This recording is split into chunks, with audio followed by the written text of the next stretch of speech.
Confirmed. $1.6 million prize pool. I'm double checking to make sure they haven't changed any details since they told us last time. $1 million in US dollars for first prize. That is for the winner. $1 million for winning Dota. It's going to be huge. Dota2.com. The tournament tab is up to. Our website will actually change for the next 24 hours as well. So you guys can actually read all the details. The day I transformed into an adult was the day I started playing Dota. Times like when you go up on the stage, you represent your country for something, you get the prize. It's the amount of satisfaction and achievement that nothing else can give you. It's something I definitely not regret ever doing. Gaming is simply the proudest thing in my life.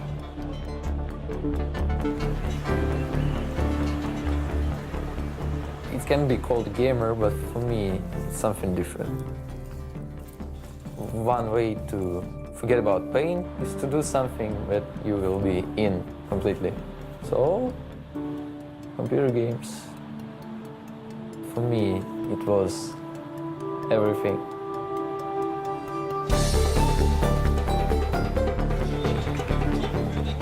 This is my career. I've chose to do it for so long. Success, in my eyes, is always based off on how other people see you.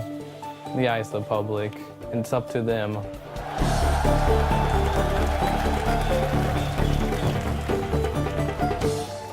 It's important to be doing things that you love and you really appreciate, because that's your passion, man. You should really work for your passions. Yeah. Okay, guys, you have 7 minutes to set everything up, and then we go. This is the first time I really wanted to take something seriously and do something good for my life.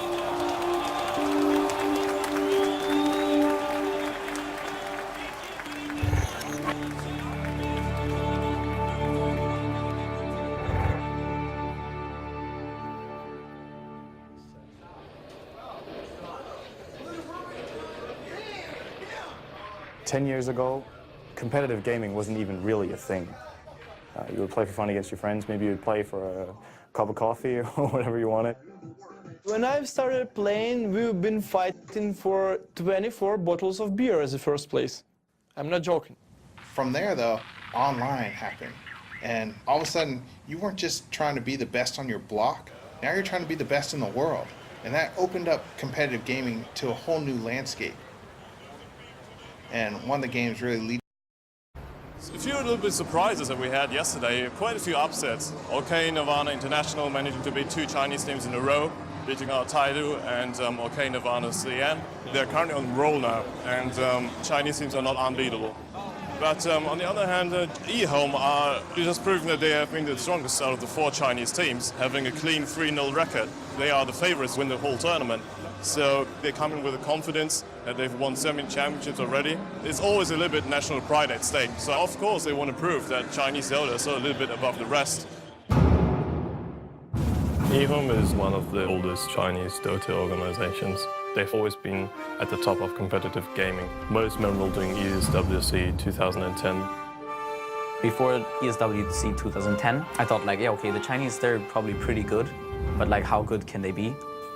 And then we played eHome, who won the tournament without losing a single match. Like, they just crushed everything. eHome finished the year as the best team in history of Dota.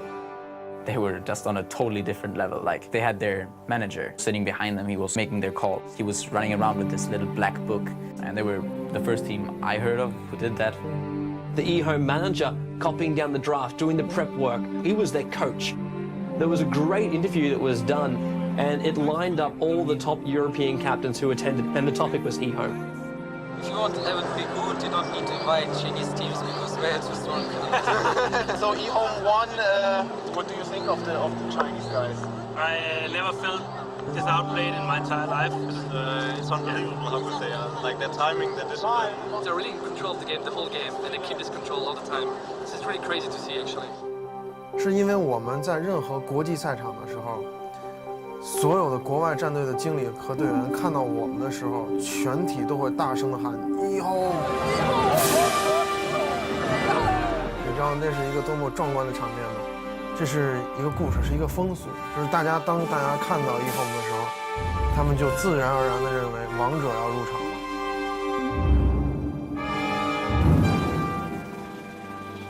During this trip to the international, it's actually the same period as my exam periods. So I treated it as a sacrifice that I have to make for the team and for myself. And I find that when it comes to pursuing your passions, it's really up to you to decide if it's worth the sacrifice.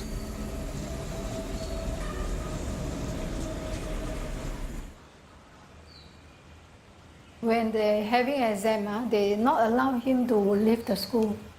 So I told him already, I said, mind yourself.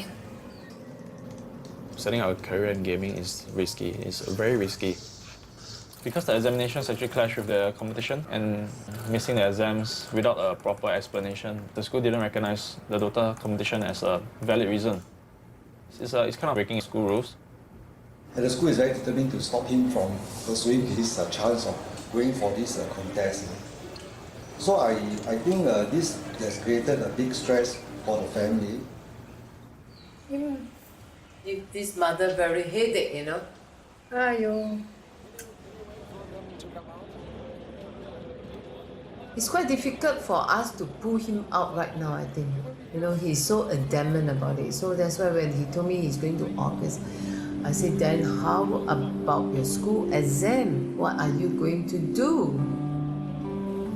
I think my mother, she was kind of at her limits, telling me about how much gaming has been weighing me down. That was really the talk where I really opened my heart and I shared with her my passion for the game and how much I believe that my team actually has the potential to win, to be the best in the world. So we are stopping at nothing less than first. This is how I try to put it across to my mom. By giving up so much to come here, I have absolute confidence in my team that we will win. All right, the draft is underway. eHome, they will select up their heroes. Sites will start selecting theirs. Looking now at both the teams, it looks like eHome, they're fairly relaxed, while Scythe, you know they're eager. They're all gathering around HY to pick. If you have a losing draft, you will lose the game. This is what I think of Dota. So it's really a lot on drafting. Drafting is where two captains will select what they want to play with, what heroes are selected and what heroes are taken out. You can select 5 heroes out of a pool of over 100, and you can also remove 4 of those heroes. So 4 heroes you think your opponent will want to use, you can remove. Before any game, any match, we will decide our ban and picks according to which team we are fighting. Usually we would come up with a very impromptu strategy to try and fight their threat. Yeah, you really have to spend a lot of time thinking of the draft.